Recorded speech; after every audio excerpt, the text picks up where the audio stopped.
Happy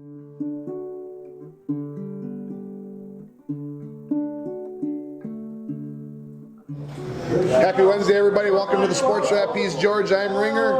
And we're back on our Wednesday schedule, at least for this week. So we'll see how things go. Yeah, broadcasting you semi-live from the Muni. Semi-live. And as you can tell, The crowd. it's a nice crowd today.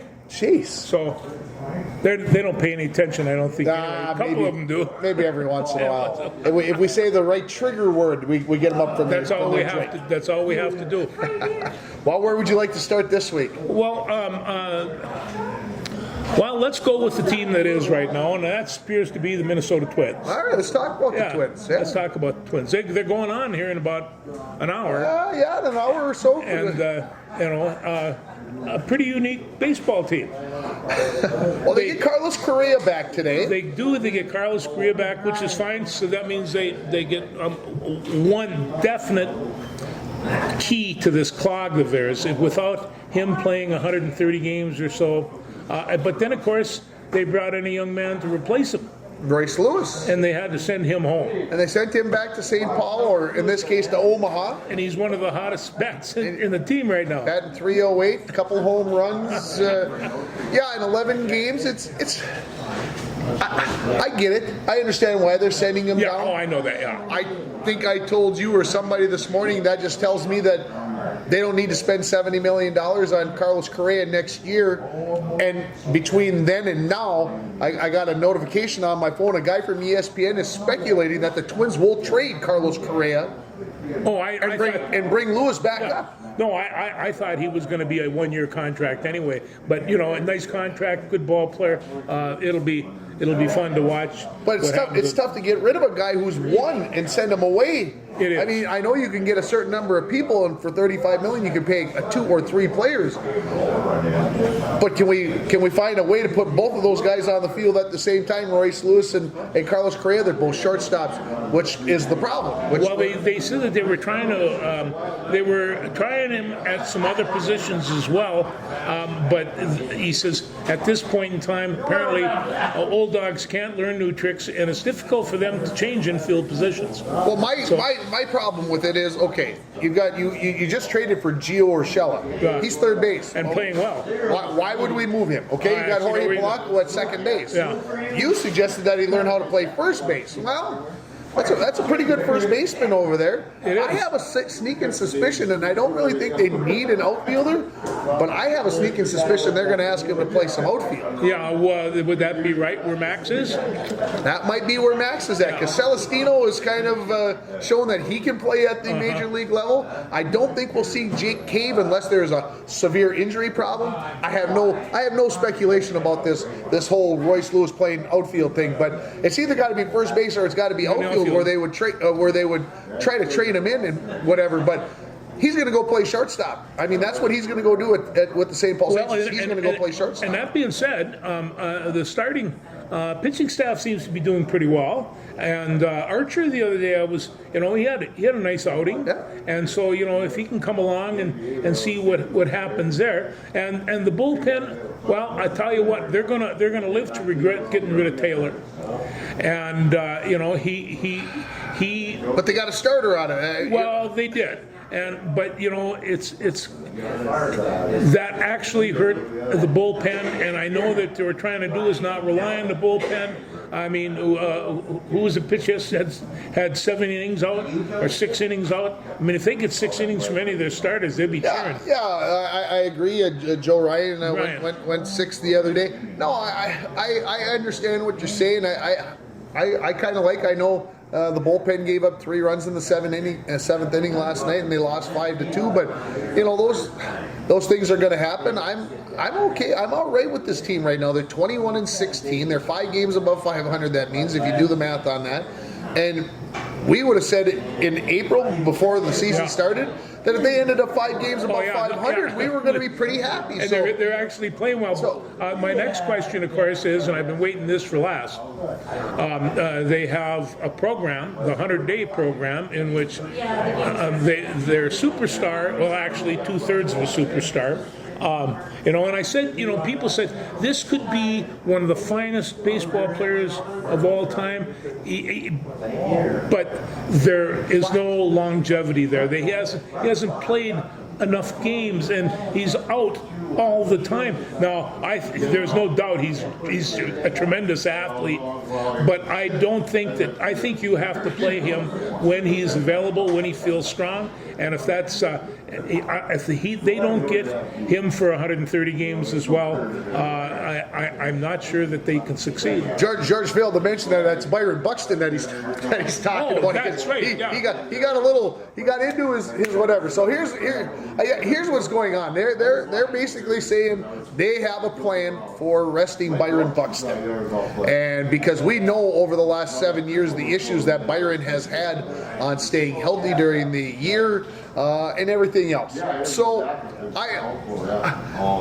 good old Uncle Paul, he got hold of me last night or the night before, and he goes, "Can you believe this crap that's going on with Byron Buxton?" And I'm like, "What are they saying now?" And he goes, "Well, they're only going to play him, and even on days when he's off, and they might want somebody to pinch hit. He's not pinch hitting those days either. No DHs either. He is done. He is not playing in that day."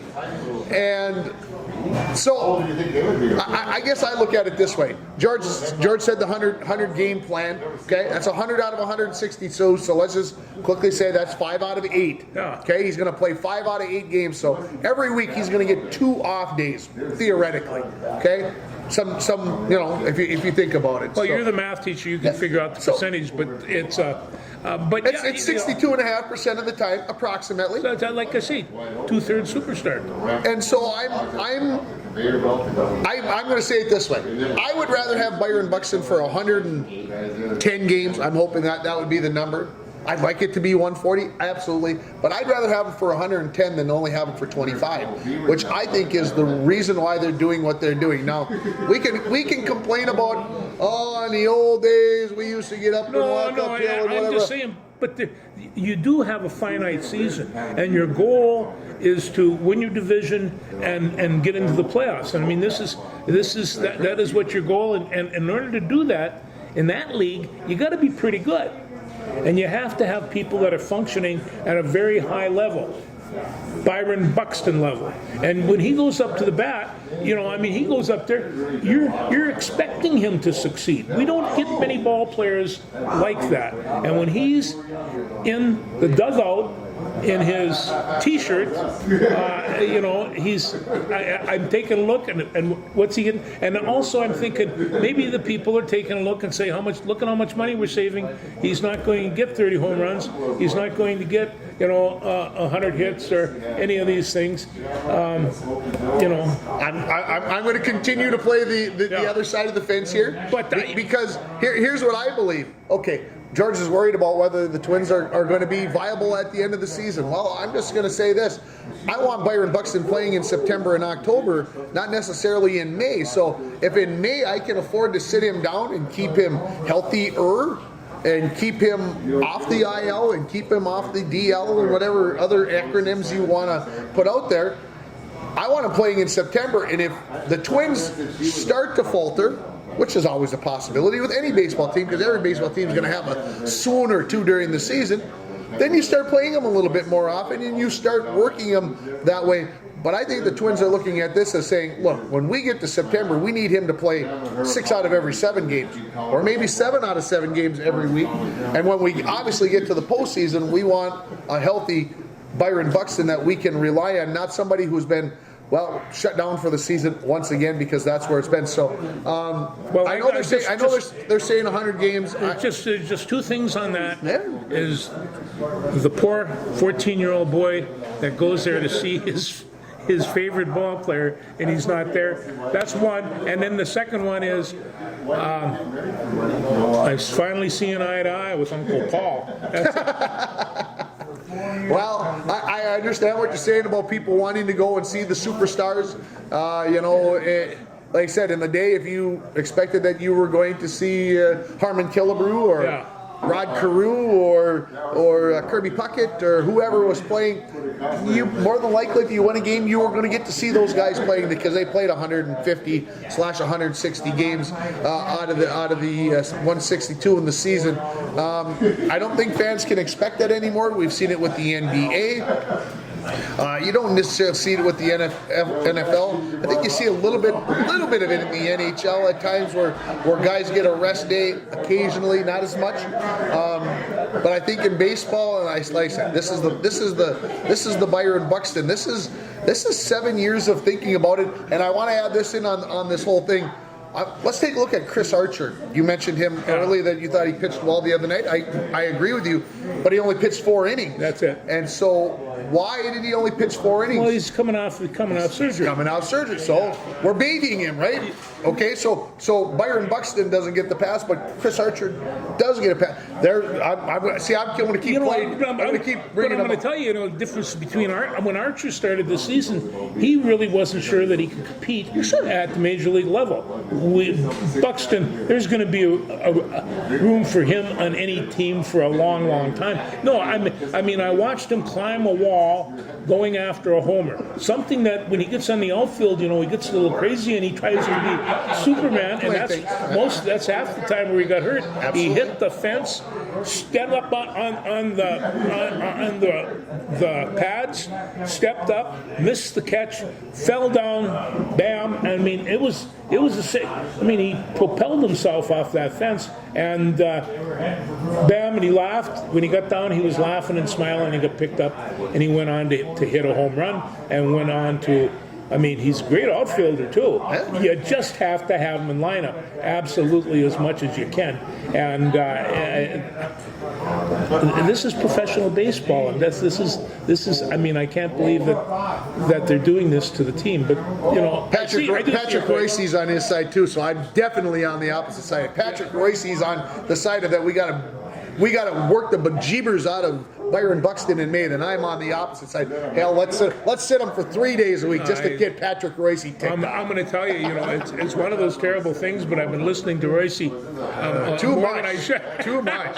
Every Monday morning. That's what I go to. Well, I got a feeling we're going to talk about this on our other show on the radio, but I am playing a little bit of devil's advocate with George just to keep the conversation going.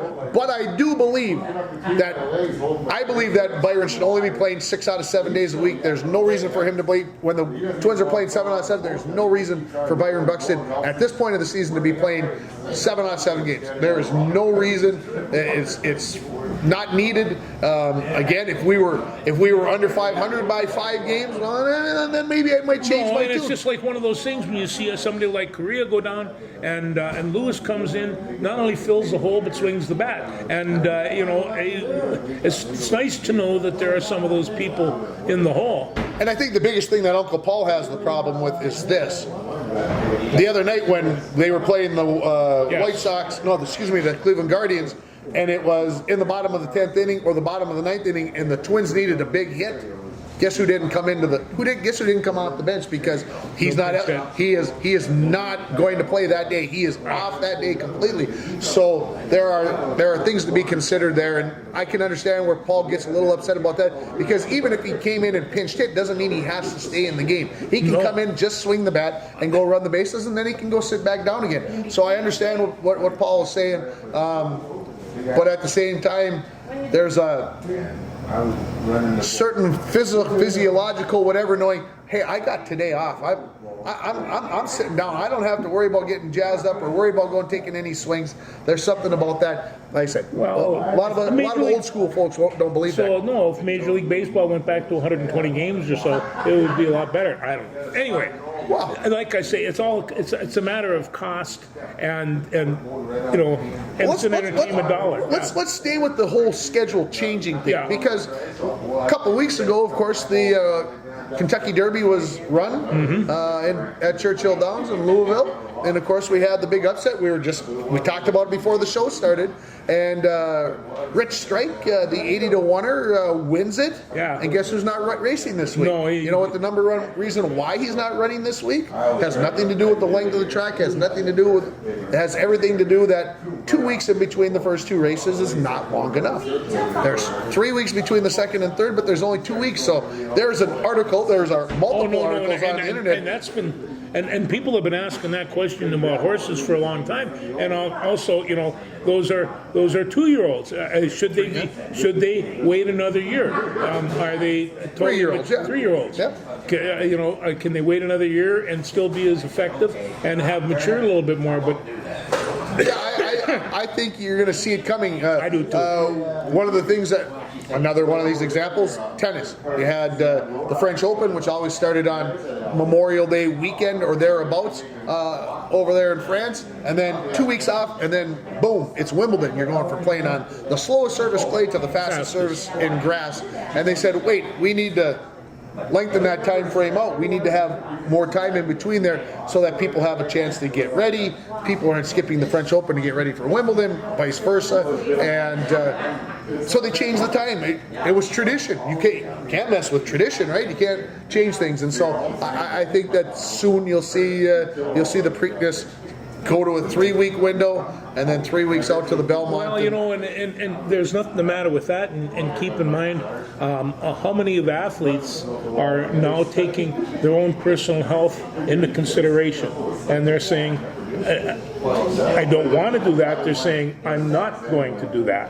And so, athletes have taken control. I mean, I don't know who they think they are, but like, who do the people go see? And it's and they know when they're stressed. I would guess that there are people out there that are not going to go watch basketball or whatever, because the superstars have a tendency to take nights off, especially on the second night of a back-to-back. I go back to the example of Giannis Antetokounmpo. Milwaukee comes in to play the Timberwolves. The Timberwolves really need a win, and Giannis takes the night off, takes the afternoon off, and people bought tickets partially, I would guess, to go see Giannis play, right? And so he decides he needs a day off, whether it was mental health, physical, rest the body, but it was on the second day of a back-to-back game. And so you look at it and go, okay, yeah, we all need a little time off sometimes. And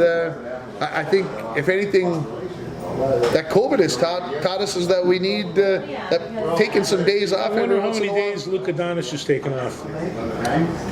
Yeah, Luka Doncic, of course, he took that first half of that series off. He had the bum. He had the bum knee there for a while, right? There was nothing bum about his game the other night. No, well, let's transition to the NBA then. How shocked were you that the Phoenix Suns? I was shocked. Lost. Yeah, I did not. And in 6 games, I mean, these guys, the Mavericks, took it to them, and and then beat them at Phoenix for the last game, and beat them up. Yeah, it was a 42-point lead at the end of the third quarter on the road in a Game 7. Yeah, I saw that, and the first thing I said, I didn't think I'd say this, the Mavericks have a possibility of winning it all. And you say that, and I chuckle on the inside because I'm going, he must have been drinking before he came on, because there's no way Dallas can win. I know that. There's no way. But they just popped the number 1 seed and defending champ, and Phoenix was the defending Western Conference champs. They looked like they were unbeatable going through the regular season. Then New Orleans maybe showed a little chink in their armor there. New Orleans, would they take them 6 games? Took them to 6 games as the number 9 seed, theoretically. And then Dallas took care of business with them. Kind of gets you scratching your head a little bit because, Milwaukee maybe is not a good example, but remember Milwaukee won the NBA championship last year. Yeah. What did they do? 2 seasons ago, they went bonkers and they played all out and they won 60 jillion games and they didn't make it. They didn't win it. Last year, they rested everybody against the rules, rested everybody, got about the 3rd seed, and won the NBA championship. So all of a sudden, all these teams are going to start thinking about, well, do I need to win 64 games? Think about the Bulls when they won 72 games and everything else. So do you need to be that good in the regular season, or is it better to be better in the playoffs? Well, even like baseball, I saw Elgin Baylor play twice. I would have been disappointed had he skipped one of those games or both. So, this is... He probably rode the train all night to play that. Anyway, I understand. So Dallas gets the big upset. Golden State takes care of Memphis in 6 games. Never let it that go really back to didn't Memphis. surprise me. I mean, but Memphis put out the first couple of games and played real well against them, and so I thought, well, maybe this. But it did go 6 games, and without John Morant the last John 3, Morant, actually a big win in Memphis in Game 5 that we talked about last week. That maybe gave the Grizzlies some hope, some life, some thought that they might be able to stick in there. Well, Golden State has had some hit and miss. And when they lose their superstar, they're still pretty good. Well, they got multiple superstars, and that's why I think they're the favorite. I'm just going to say it this way: I think they beat Dallas in 6 games. That's my number. Yeah, I can't argue with that. I just know that Dallas right now is playing really good. Well, they're playing with a little bit of cockiness. We just took down the champs, and so I think Golden State's got to be worried. Going over to the Eastern Conference, Boston took care of Milwaukee in a 7th game, makes 22 threes. Were you surprised at that one? No. Okay. No, I mean, I don't like the Celtics, so I was hoping that the Bucks No, I saw would the win. last game, and But I was listening to the Boston game on my way home from the bass fishing weigh-in, and they were talking about. I was listening to the Boston feed on XM, and they said at the halfway mark of the season, 41 games in, Boston was below 500. They were having COVID issues. Yes. The whole team was in disarray. They thought maybe about imploding the team and saying we got to start over. And here they are. I think the team that's going to win it all right now. Even though you watched Miami and Boston last night, and you are convinced that Boston has no chance against Miami, that's 1 game. It is, but I tell you, Miami has the possibility. From what I saw, it's only the 2nd time I've seen them, but they can come on like an armored rush. I mean, they really can hit you, and they did the 3rd quarter. And I was waiting for it the whole game. Okay, when do they come on like gangbusters? And wait a while, they will. And so that's what I saw in Miami, and the Celtics didn't even know where they were at for half that quarter. Yeah, and Boston was ahead at halftime. They were up by 8 points at halftime, and then Miami outscores them 37-14 in the 3rd quarter. They talked about some of the unhealthy stats that happened to the Celtics in that 3rd quarter. Jason Tatum, who's the superstar, who's the star of the Celtics team, he had 6 turnovers. In the first half, I'm not going to get this percentage right, but like in traffic shots, Boston made 15 out of 28 in the first half. They made 1 of 12 in the 3rd quarter. It was just, obviously they only scored 14 points. They didn't score a point for the first 7.5 minutes coming out of timeout. Halftime, excuse me. So you look at those things. I just put it this way. It was 1 quarter. It was a horrible quarter. Boston puts it behind them. Boston wins this thing in 6. That's where I'm going with it. Even with losing game 1, they're going to win 4 of the next 5 games against Miami, and they win it in 6 games. I'm going to tell you, I'll say this. The next couple of nights are going to be located in front of an NBA game, because and this is the season when it gets interesting. And it's each one of the games are just incredible, and these creepy guys banging into each other without equipment, not even a helmet. It's amazing. Yeah, and the big thing I think is about all these games, just like 37-14 quarter last night, don't turn away. Even when Dallas was up 30 points the other night against Phoenix, Phoenix only had 27 points at halftime. Uncle Paul said fork. That's his sign that the game is over. Your prediction that it's over, and I said no, because a 30-point lead at halftime in the NBA can dissipate in 24 minutes easy. Wasn't that 27 points at a halftime like a record low? I think in a deciding game 7 it was was a record low. I think that's, yes. See, So, I do pick up pieces of information and toss it in there. So there you go. Yeah. So I want to talk about the weekend a little bit. Sure. Okay? Because believe it or not, there were 7 Game 7s over the weekend. There were. 5 of them in hockey, 2 of them basketball, and we talked about the 2 in basketball already. But let's talk about the 5 in hockey. 3 of them on Saturday, 2 of them on Sunday. All of them very competitive. Unfortunately, the Wild weren't one of those they weren't. Game 7s, and I don't know if we want to talk about that at all, how our feelings are hurt by that. But Well, let's finish the Game 7s, and then Sure. we'll come and talk about the Yeah. Wild, because that might help a little bit, the hurt that's... It might. I don't hurt as bad.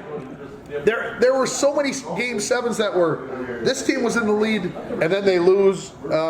Tampa Bay shocked Toronto, the Maple Leafs. Tampa Bay, the 2-time defending champs, show why they're the champs, and come what back. did you say? When was the last time Toronto? 18 seasons since the last time Toronto won a series. Minnesota fans,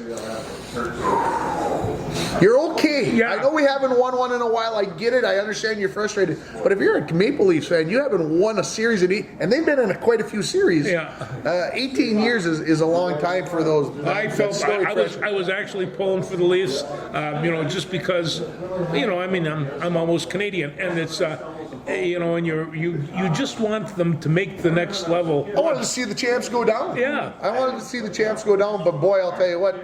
Last night they came back. I got to break my rule of staying in Game 7s. They were behind Florida 1-0, and then ting, and then all of a sudden, boom! Here they come in the third period, and they scored 3 times, and they win in Florida 4-1. So here, watch out for the Ning again. Could they win 3 in a row in this unprecedented time where teams don't even repeat? Could they win 3 in a row? Anyway, I want to go back and talk about Pittsburgh and the New York Rangers, because when we last spoke, I think Pittsburgh was up 3-1, Yeah. or 3-2, whatever it was, and everybody's going, Pittsburgh's going to win this thing. It's a done deal. But the Rangers made New York City very, very happy. They did. And there's nothing like somebody coming back up and catch it. Especially somebody like Pittsburgh. It would have been better if it had been Philadelphia, but Pittsburgh will do.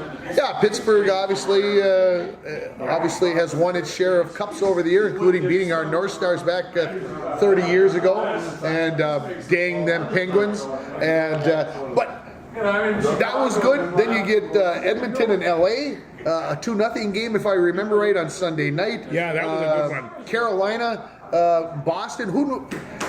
No disrespect to the Bruins, for those Bruins fans out there, but who would have thought that they were going to take Carolina to a Game 7? I mean, and it was still in limbo. Even in Game 7, it looked like Carolina might not pull it up. You seem to be telling me that all these teams saved their best for last. Is that Well, maybe some of it. What I'm saying is that, okay, the Wild lost in 6 games. We're unhappy. We're disappointed that they didn't win again.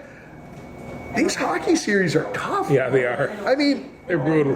Colorado, God bless them. They've got a heck of a hockey team. They took care of Nashville in 4. Last night, St. Louis takes Colorado all the way to the brink. Colorado has to win it in overtime, 3-2. So, yeah, the Wild. I guess, the whole idea about bringing Talbot in for Game 6 after Fleury had started the first 5 and making some lineup changes, and it didn't seem to make a difference. It seemed like St. Louis is, the highest scoring team in the NHL, and obviously the Wild have a tough matchup there. There's something there that and it's true.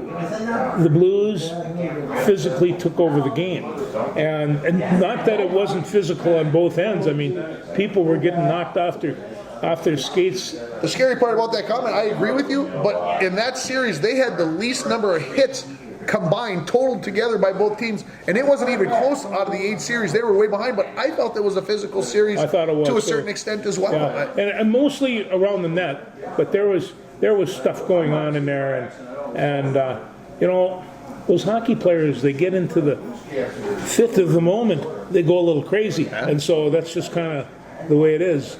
Jordan Binnington, the goaltender for St. Louis, Super Series, wins in his rookie season, wins the Stanley Cup 3 seasons ago, goes 0-9 in the playoffs since then, comes in because Husso gets hurt, comes in Game 4, gets the win, Game 5 gets the win, Game 6 gets the win. Then last night against Colorado, he makes 51 saves in a 3-2 loss. Maybe he's found some magic again. Maybe he has.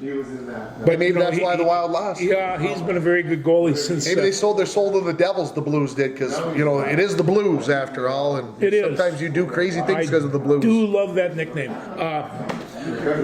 Okay, let's talk about the Wild. There was an article about the Wild today in the Minneapolis paper, and they were happy to have 2 good goalies, and they want to keep 2 good goalies. Bill Guerin wants to keep both of them. He wants to keep them both, and is that financially possible? No, probably not. I mean, and there's going to be other guys that are going to leave this team because, they're going to be free agents, or their 1-year contract are up, and Kevin Fiala, Kevin, for instance, who probably won't be in a Wild jersey next year. That's at least my prediction. And that's really too bad because he's really a lot of naysayers for Kevin Fiala would say, well, where was he in the playoffs? He was nowhere. If he's worth $7 million or whatever, and they can make that. And plus the fact, I'll tell you, and I know like our boss doesn't like college hockey. Boy, there's college stars down there that are just busting a gut. And it's I look at Kevin Fiala going away. Can Marco Rossi fill that role from Iowa? I believe that he can. Are they the same type of player? Yeah, I don't know for sure, to be honest with you. But I think there are players there, and obviously the Wild are going to have salary cap problems because of the releasing of our good friends Ryan Suter and Zach Parise. This year wasn't a big hit. Next year is a big hit against the salary cap. Then they're done. And then they've got to get things figured out, because I think it's one more year of bad, and then the third year things kind of go away. So they've got to figure out if they want to keep Marc-Andre Fleury, which everybody I'm sure would like to keep Marc-Andre and Cam Talbot. It would be a great situation to have. But will one or both of those guys say, I don't like that marriage. I don't like this arrangement. I want to go be the stud. I don't want to be worrying about 50-50 and whatever else. On rare occasions, 2 goalies can be 2 studs, and this has happened. You don't have to have a goalie and a backup goalie, and we've talked about this before. The goalies didn't actually perform very well in this series as a whole, and it's so you sit back and you just think. And I think maybe it was because Talbot wasn't getting enough work. Could be. A lot of people might say tough to come in after sitting for a week and a half without any game action, and then expect to come in and perform well in a decisive Game 6. So there's money issues to be considered. Obviously, Fiala going away would free up some more money to maybe try to keep both of them. But I think Marc-Andre Fleury, I heard a rumor the other day that obviously he would love to go back to Pittsburgh and finish his career there where he started. There are obviously lots of speculation. There's lots of things out there. Yeah. And once free agency comes around, we're going to find out where Bill Guerin is going. And he made it and said it in no uncertain terms in that press conference yesterday that he wants to keep both of them, and he's, I think, going to try to talk both of them into doing just that. You take a look at the Wild's record the last 2 or 3 years.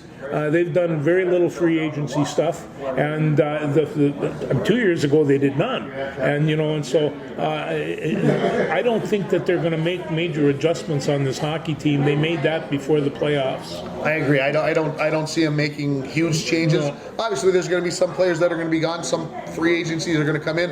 But I think, like I said, Rossi's probably the number one kid that comes up from Iowa and probably makes the team unless he, pees down his leg. Where's my man Matt Dumba at? Well, Dumba is...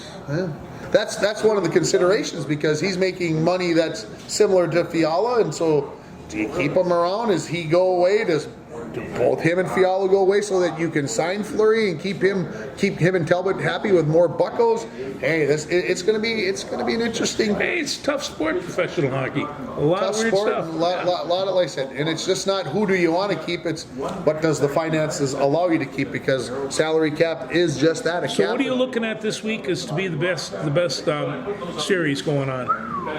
Wow, that's a big question. I'll put it out there this way. I'm going to go Edmonton at Calgary. We haven't talked about that series yet, but the battle for Alberta, as the cliche goes, throw the records out the window. Doesn't matter that this is a Western Conference semifinal, the battle in the Pacific Division. These are two teams that don't like each other. These are two cities that despise one another, quote unquote, in the sports realm, whether it be football, hockey, or whatever it is. Probably if they played tiddlywinks, wouldn't probably be too happy about it. Well, by Canadian distances, they're neighbors, so it's... exactly. So I think this series is going to be a whiz banger. I think it goes 7 games. I know some people out there that I know probably won't be too happy. I think Calgary wins it. Even they haven't. Dallas. You want to talk about good goaltending? Jake Ottinger. I mean, he was out of his mind for Dallas. Played well. Took the Flames to 7 games. I think the Flames won it in 7. Although, like I said, anything can happen in a game 7. So Colorado takes care of St. Louis. I'm going to go 5 or 6 games there. So bring Colorado and Calgary together. Boom. Mountain Time Zone. Everybody's happy there. You know, all the games. Is Ottinger from Minnesota? He might be. Okay. He might be. And then out in the East, Tampa Bay takes care of Florida, and I think Carolina, who was the President's Cup, I think they take care of the Rangers. That probably goes 7 games as well. And so yeah, it's going to be fun. But that again, it's too late in the day for me to enjoy it really. But Calgary versus Edmonton is going to be fun. Well, I watched one game that they played against the Wild, and they came down in their orange flamed shirts, and the Wild looked a little bit afraid, which I understood because I was watching on TV and they scared me. So these guys are big, and they really like to skate, really like to play hockey, Canadian style. So it's like I said, I think it's going to be a good series. And we're coming down to the end in the NBA, and the playoffs have been fun. So yeah, you've got a couple of obits that you want to discuss. There are. We have to. We'll take this one first. And this was when I was a kid. The Minnesota Gophers. They were kings in the 50s and the 60s. This is when Frank Huso went to them in 55. This guy was there before, and this was Gino Cappelletti from Keewatin, right down on the range. And he was a big, tall guy. He could catch passes, and he was brutal on the kicking tee.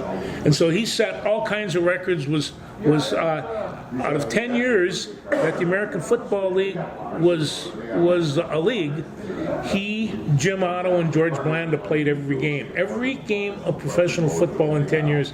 That's amazing. It's just, you didn't get dinged, you didn't get shot. Well, yeah, probably, but and Jim Otto, for instance, he just kept on going. He had more injuries than any other person around. Gino Cappelletti. And then when we moved to Minneapolis many years ago, right on Central and University was a shopping mall, and inside the shopping mall was this place called Mac and Caps. Well, Mac and Caps was Bob McNamara and Gino Cappelletti's pub. And so this was a sports pub, and of course the pictures all along the wall were all of the Gophers of the 50s and 60s, and Frank was in there. I'm not even sure it exists today, probably not.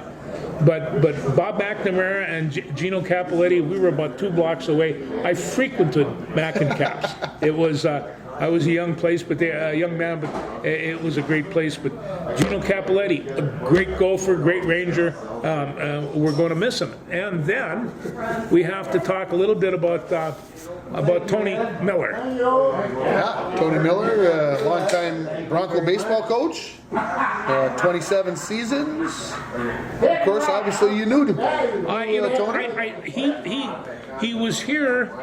He came here right after I graduated from high school, but he came and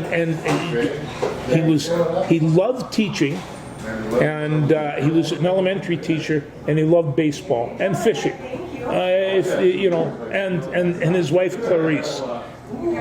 Outside of school and outside of the field, I never saw him without Clarice. She was that good.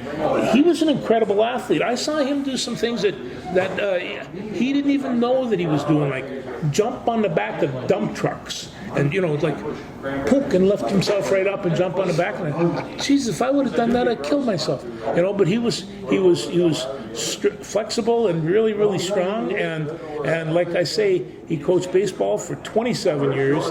He turned out some of the best baseball players and best teams that we've ever had up here. But an all-around good guy. We would get into a contract negotiations, and he was always trying to settle us down a little bit, and be more kind as he was. That didn't always take, but Tony was a very, very kind, very approachable, just a super guy. And he was going to the gym up until about a year ago, and then he had another stroke, and that was the beginning of his downfall.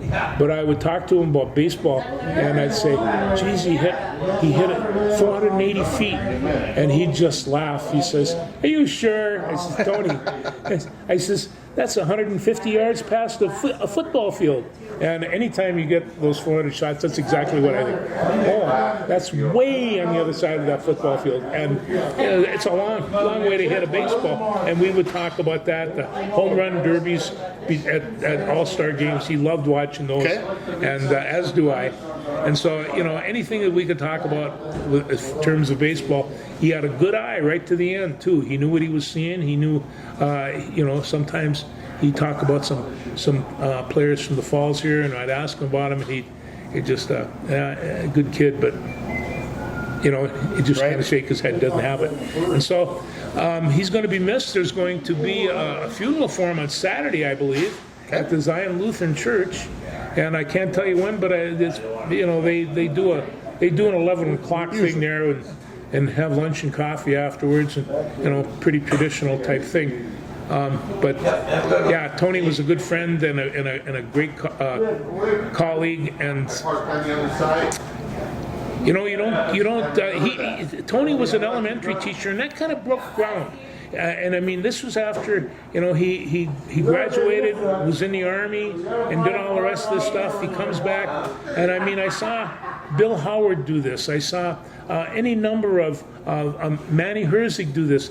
Tom Worth. They come back, and all of a sudden, do they go to the high school and all the rest of that? No, they want to go be with the young kids, and Tony was that kind of guy.